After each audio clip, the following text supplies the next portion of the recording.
So Unikraft is actually an open source project that we started at NEC while we were experimenting and playing around with Unikernels in the past.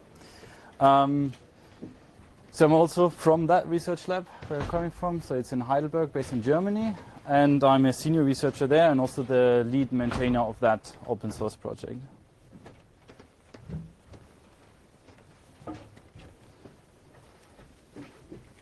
So you probably are aware that VMs are around for a while.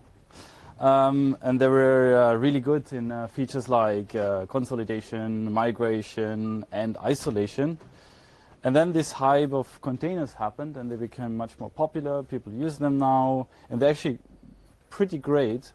But what you hear them from these people is they're much easier to use because I have this Docker file and I go. My containers are much smaller than your VMs.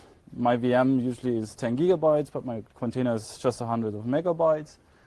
And they're also much faster to bring up. The VM takes minutes to boot, but the container is up in a few seconds. And then we say usually, wait. Maybe all correct, but actually did you hear about Unikernels? Because you should be aware that VMs still have some advantages that you not necessarily get from container environments, and most importantly is strong isolation. So let's give you a really short overview what a unikernel is. Let's take this example. On the left side you see a cloud service deployed with virtual machines, and each service entity is one application running in an own isolation box, so in an own virtual machine. You have then a standard operating system underneath, meaning most of the time it's a Linux kernel. You run on a hypervisor, it might be KVM, Zen, or VMware, or whatever you deploy. And yeah, it's quite heavyweight, right? The stack is quite big. So what do we do in unikernels? So first of all, we want to keep the same service as before. So we take that application, keep it still in the isolation boundary. But what we do is replacing that general purpose kernel and put a purpose-built kernel towards that application underneath. So you see that service A has a different kernel underneath than application B.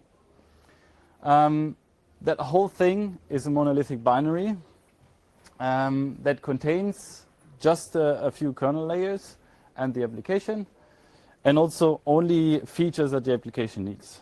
You don't need isolation anymore if you have that assumption that you have anyway just one application in one virtual machine. So you don't separate between user space and kernel space anymore, which gives you also the advantage that you have further freedom in further specializing the kernel towards your application, right? You can tweak and tune it so that it performs that task quite well.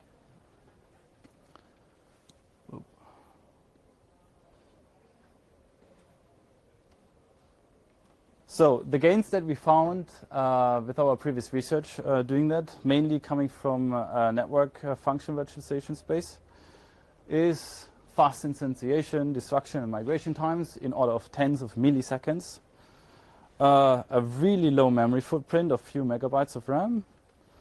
You could achieve extremely high density of these services. So we were able on a single hardware server x86 to run 10,000 guests, and then we run out of RAM.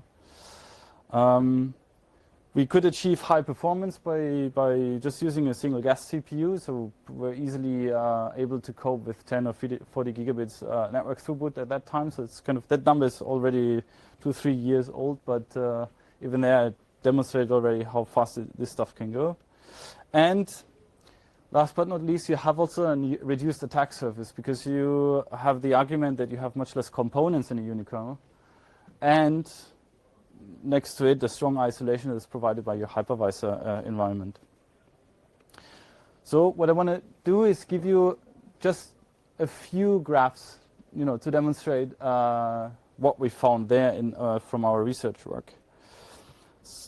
So let's talk about the instantiation times. So you see on the horizontal axis the number of simultaneous running instances in the system. what we take here is, because it's a baseline measurement, an application that actually does nothing, just comes up and tells, okay, now I'm here, and then it just stays in the system.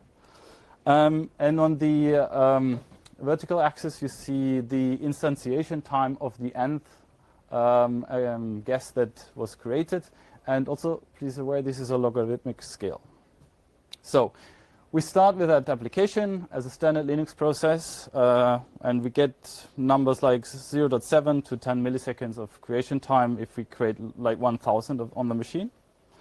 If we put that into Docker, that is still good, but it is increasing already to 150 to 550 milliseconds.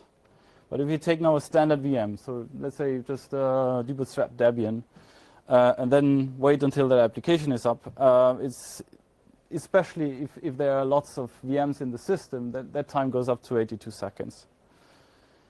And then let's take a Unikernel doing the same thing, right? And then also running as a VM, and we are around 63 to 1.4 seconds. And I want to add here as well that this measurement didn't modify anything on the tool stack, which we also did in our research. So if you're interested, I can point you to some papers where we replaced the tool stack with something written from scratch, which is much more lightweight than standard Zen, and then we could boot even in 30 milliseconds or less that Unikernel. But so far so good. In performance, to show you a purpose-built HTTP web server, so it's completely purpose-built, nothing ported. In terms of throughput, you have here a Debian virtual machine running Nginx, so this is the DN. You have a Debian virtual machine running light HTTPD.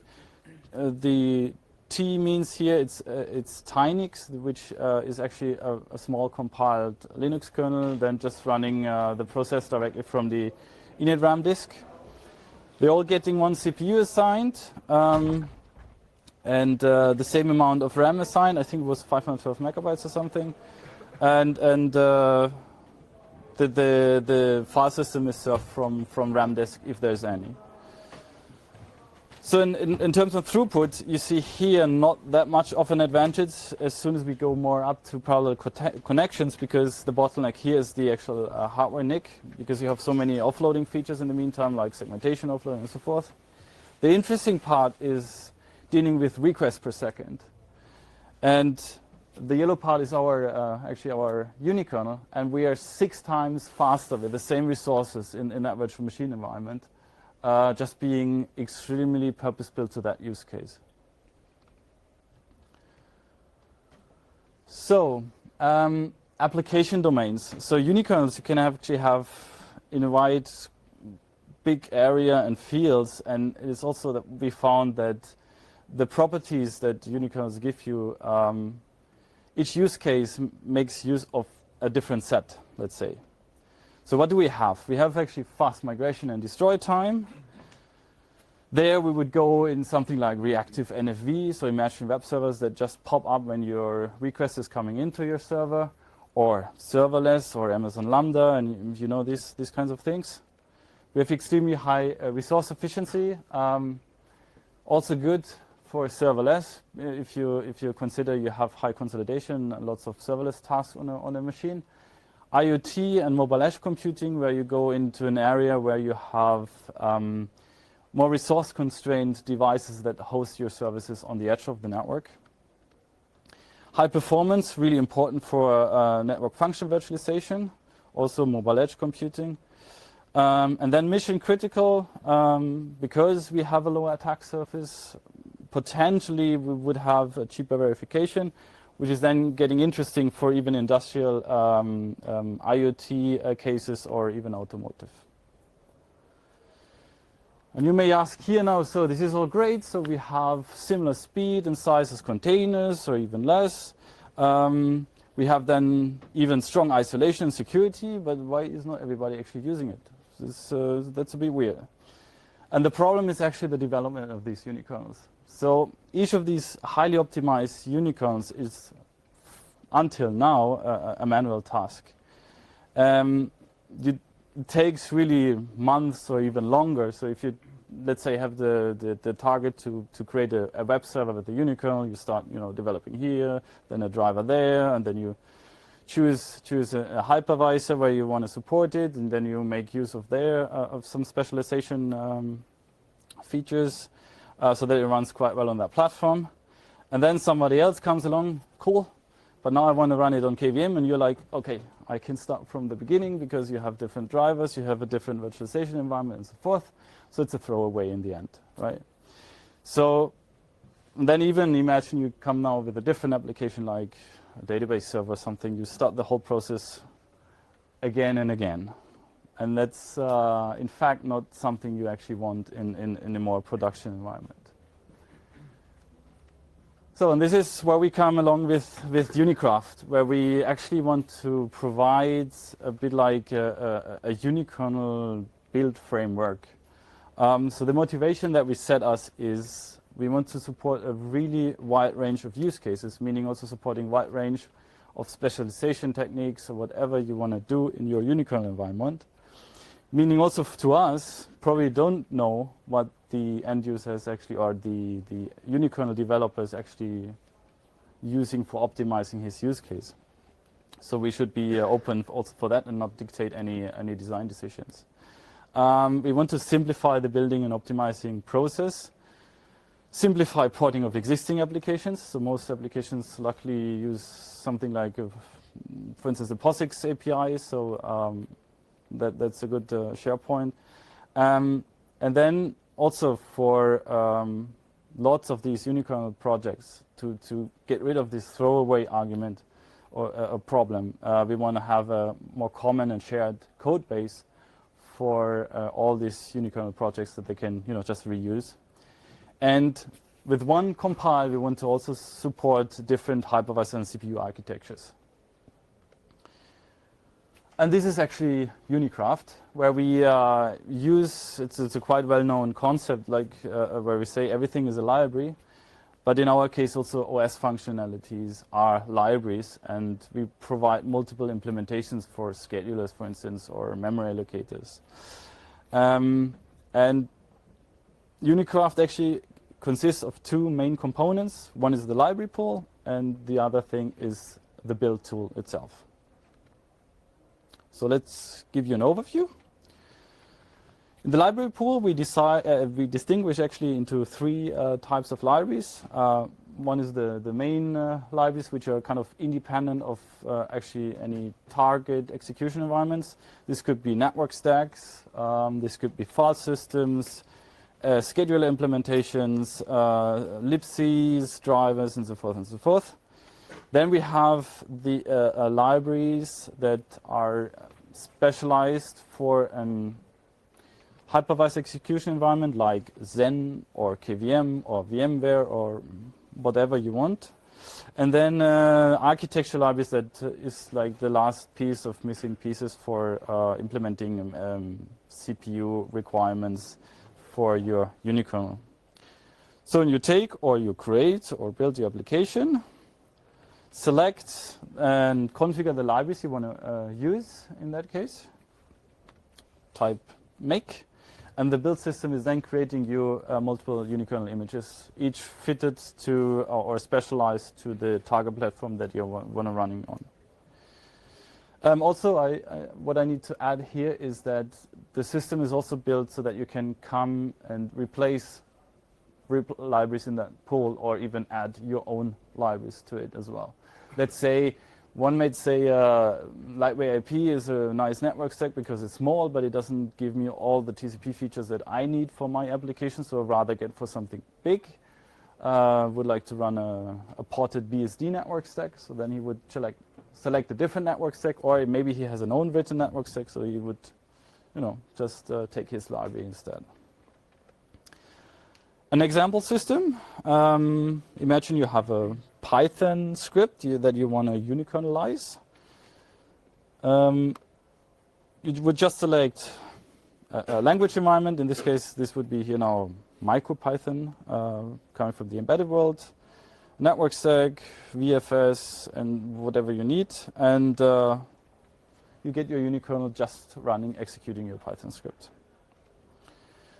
The build tool is quite close to what you're used to when you use Linux. So it's kconfig based and has also lots of makefile magic behind. But the workflow is actually make menu config.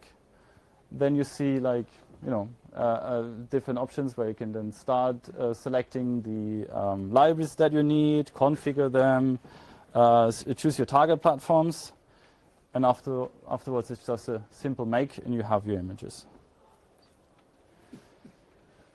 To give you some numbers as a baseline example, so I will show you after the slides actually a bit more real-world demo with a small network stack that replies to HTTP with HTTP requests or HTTP replies. To give you a baseline. When we started the project, we could compile a small Unikernel that does nothing else than just come up, say, here I am, and shuts down afterwards with 32.7 kilobytes. And also, you had only to assign 208 kilobytes of RAM to get that thing running, although we had to modify the tool stack because hypervisor builders thought less than 4 megabytes you will never have, right? So even there, you had to remove these hard-coded limits. What is going to happen soon? So we are around now since 1 year. So I announced actually on last FOSDEM the start of the project. So we have now an upcoming release in the upcoming week, which gets a new version tag 0.3. What you will have in there already is support for Zen, KVM, Linux, and even a bit experimental bare metal port for various architectures. As core functionality, we provide you a cooperative scheduler library, although a preemptive scheduler library is in work currently. Then a binary body managed heap allocator, although you could also replace that one if you don't want that.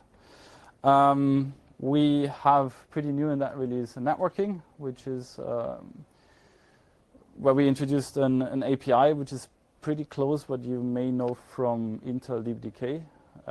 It's still interrupt driven, but it provides you, specialization features like you can batch number of packets and so forth. Library IP as a first TCP/IP stack to the system. We have a VFS implementation where we then can move on later to add file systems underneath that we can mount in there. And then the two libcs that we have for now is no libc, which is a written one in the Unikraft ecosystem to support, more minimalistic build. But most applications use some more fancy POSIX functions. So for that purpose, we have also newlib available. On the roadmap, we want to concentrate our effort on getting more complete ARM64 support. Actually, it's the ARM folks by themselves providing us the ARM64 architecture and platform support for KVM. We have started internally playing around with more libraries like Muscle, libuv, zlib, OpenSSL, and so forth, which are more like for cloud environments, more standard components that you need in your software stack. Since we have a focus on serverless, we also looking in language runtimes like JavaScript, Python, Ruby, C++, and so forth. We want to come up with an OCI container target support, so that you can even build a container image that you could just launch in your container environment instead of just having a virtual machine image.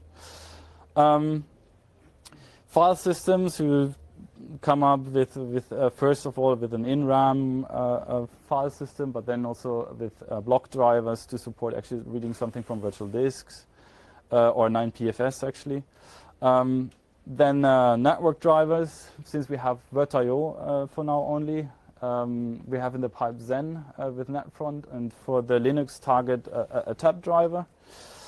And then also want to support frameworks like Node.js, PyTorch for maybe machine learning tasks on in the network. Intel DBDK, we actually would like to port the whole framework to Unikraft so that you would build Unikernel NFV boxes directly. Yeah, and it's open source, and actually we still need support because we have actually quite a lot of stuff to do. So as I said, actually we started December 2017 actually as an incubator project from the Zen project. So it's also covered by the Linux Foundation. We get actually quite nice support for them. The community grew since then. So we started with 2 contributors. We are now at 23. Mainly we have, to mention the big contributions from Romania, we got networking scheduling support, which from professors and students from university in Bucharest. From Israel, we had someone that was looking into bare metal support and was providing a VGA driver so that you could actually, without any hypervisor underneath, run Unikraft directly on hardware. And from China, there's a lab from ARM that actively works and contributes for the 64-bit support for ARM, which is quite nice. We actually are mailing list based, our project. So we have, actually we hijacked the MiniOS devel mailing list from Zen. Maybe you heard about that. The idea is also maybe in longer term we are able to replace that MiniOS Unikernel base there, so that also the Zen folks have something to build their stub domains or something for that. Then we have an IRC channel on Freenode called Unikraft. And yeah, so probably I flushed you now. Let's go for a bit demo time. And then you get some more references and points, and we can also then do a question round. So, what I want to going to show you is actually, probably you all had a textbook that explained you how to program a socket on a Unix system. So that you need to have a socket call. You need to set addresses, bind it, and this is now being a socket server that is going to listen on a port, and you have a simple while loop that then will just, as soon there is a connection and the first byte arriving, it will just send a static string, which is by chance something that is HTTP 1.1 compatible here, and sends out a web page. So this should demonstrate you a bit one of our targets, that we want to have a Unikernel that is kind of the same way as you would run or develop your application for a standard operating system. So let's go here.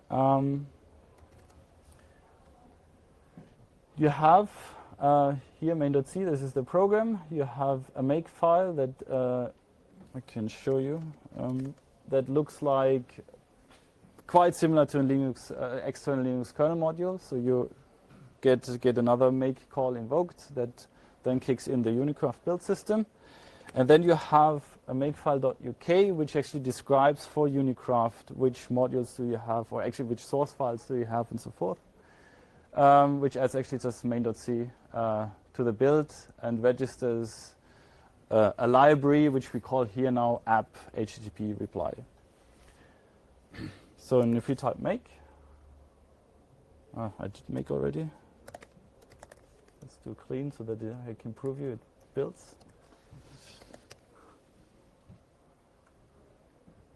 It's now building a KVM virtual machine image, the network stack, and at last, okay, some libcs, scheduling, and then you have the final KVM image. In the menu config, oops. Wait. Oh no, I broke it. Ah, yes. Yes, yes. Yeah, that's a funny kconfig thing.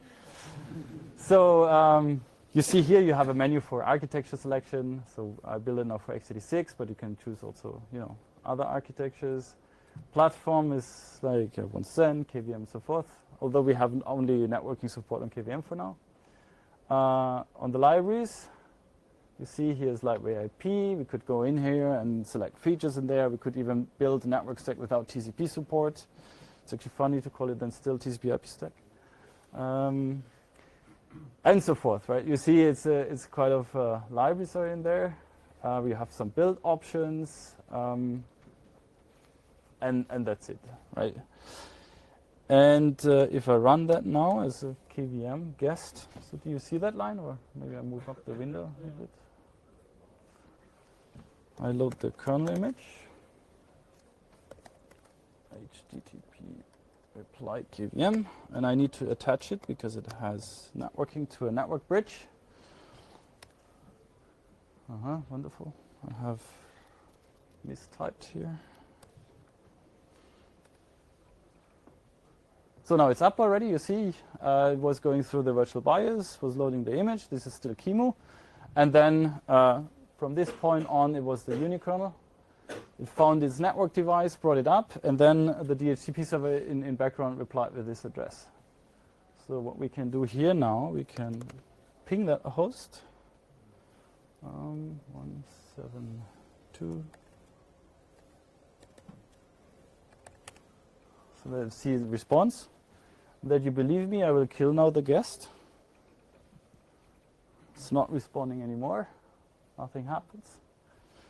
I reboot it. And here it's back again. Right, and then if you want, you can see also the web page served. Oops. Oh, God.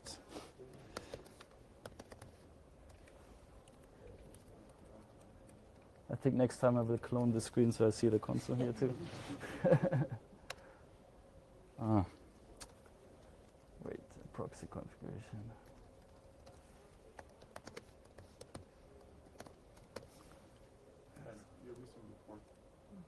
Yes.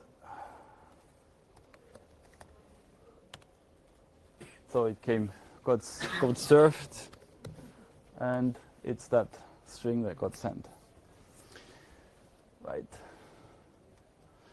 So the kernel image itself, or let's say the unikernel, is just 222 kilobytes in size. So quite small, actually. And now to show you that it's the same program, you can just go and take GCC and build it as a Linux application. Now we have a.out, right? Which is, of course, smaller because we don't have a Word.io driver in here and so forth. But it does the same thing, right? Right.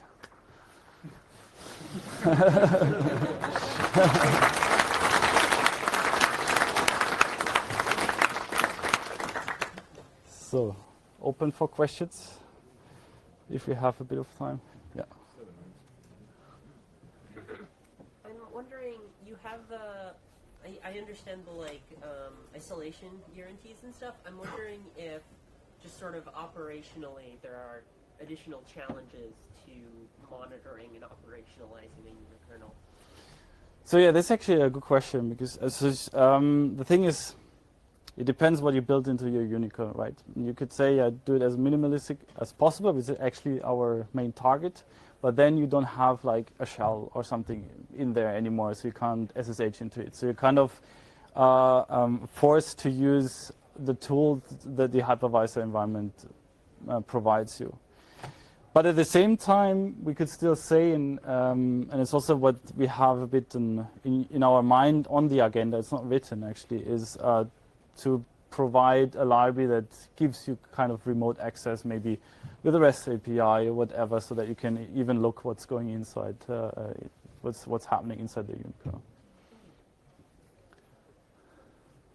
You said you basically run everything in a flat address space. I guess the application then runs in super user mode? Yes, everything. You Yeah. substitute the POSIX API with, instead of system calls, with function calls. Right. Okay. Actually, probably I should repeat what he said for the recording, right? Right. So the question was, or actually more a confirmation that we run everything in super user mode, so it's kernel space in our perspective, and calling something from the POSIX API is just for us a function call, and there's no system call. So more question? Yeah. How hard is it to port that driver from, let's say, a Linux kernel? So the question is, how hard is the driver? How hard is it to port a driver from the Linux kernel? Here I need to say it's pretty hard because we have a different license. We use BSD, and actually, to allow you also, build up some Unikernels that use non-GPL software or a library that is non-GPL. So yeah, Linux is for us a no-go, but actually we would look into BSD, these OSs to port something. That kind of depends what you want to port. So for now we have just a networking subsystem with defined APIs for the drivers, and we on purpose looked at DBDK because there everything runs in user space. They have kind of a similar thing of a library system there. And we thought, okay, we maybe can reuse those network drivers. How this will look like for other drivers, let's see. It depends which APIs we will come up. But on the other hand, since you're target on virtualized environments, it's not that you need a whole bunch of tons of drivers. What you need to support is the virtual driver model of your hypervisor environment. Yeah. Yeah, great project. I think we need something like Docker for Unikernels. I'm curious about your experience with LWIP, because I can see that this would be the TCP IP stacks that you pick for first prototype implementation. But my experience is that if you want performance, and especially in the presence of multiprocessing, LWIP being focused on embedded systems, it won't cut it likely. Yeah. So what are your experiences, and do you have a roadmap, a plan for the future? So what are the question is, what are the experience with LIRP? There I need to agree, it's quite limited. In that sense, if you run multiple threads or whatever, this can be quickly a bottleneck. Also, features what are missing still are supporting segmentation offloading, for instance, to make use of 64 kilobyte packets that you can send to your actually NIC driver that runs on the hypervisor host, and then the NIC is chopping that TCP segment into smaller packets. So for that we actually have on the roadmap that we want to port a network stack from BSD. For which BSD? Let's see. Probably we can also do the shortcut to go through OSV. OSV is also a Unikernel project, and they ported it already. So we have maybe a more new environment, so that the extraction from an existing kernel environment is a bit easier for us. What about language support, both as languages for application stuff, but then also languages for components within your system? So the question is about language support for components of the system or also applications, and this is what we are actually after that release really trying to focus on. Especially languages that are really popular like JavaScript and so forth in these cloud environments. Let's say probably needs still someone looking a bit deeper in order to make even system libraries be able to be compiled with the whole system. I'm not sure yet where there are pitfalls or not, but I could still imagine, at least for C++, it's quite easy to bind that to C code. So that some of the system libraries could be in C++, and then you need, this extra small code that you need for exception handling and so forth that with C++ comes. But I could also imagine something like Go, which is also a compiled language and is easy to link with Z code. A garbage collector we would need then, which I usually don't like, but that language requires it. Yeah, so I guess this is more that can be answered when we have some more language environments ported, and then it's trying out and see what's missing.